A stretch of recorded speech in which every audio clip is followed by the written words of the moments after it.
చంద్రబాబు వెన్నుపోటుకు 2 ఏళ్లు కాదు 30 ఏళ్లు అన్నారు బనగానపల్లె మాజీ ఎమ్మెల్యే కాటసాని రామిరెడ్డి. సూపర్ 6 పేరుతో ప్రజలకు ఇచ్చిన హామీలను గాలి కొదిలేశారన్నారని ఆగ్రహాన్ని వ్యక్తం చేశారు. వెన్నుపోటుకు 2 ఏళ్లు సందర్భంగా వైఎస్ఆర్సీపీ నాయకులతో చర్చాగోష్ఠి నిర్వహించారు. నల్ల బెలూన్స్ వదిలి నిరసనను తెలిపారు. స్థానిక ఎస్ఎస్ ఫంక్షన్ హాల్లో చంద్రబాబు మోసాలకు సంబంధించిన ఆర్ట్ గ్యాలరీ ఏర్పాటు చేసి పోస్టర్ను విడుదల చేశారు.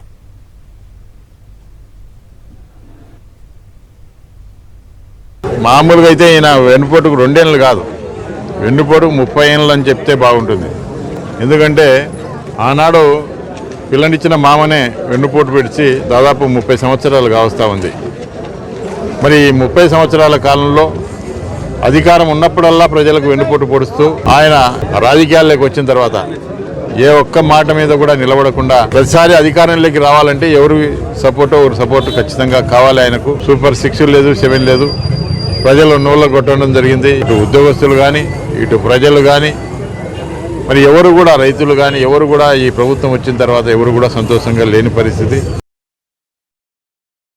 మరిన్ని అప్డేట్స్ కోసం ఛానల్ ను సబ్స్క్రైబ్ చేయండి. నోటిఫికేషన్స్ కోసం బెల్ ఐకాన్ పై క్లిక్ చేయండి.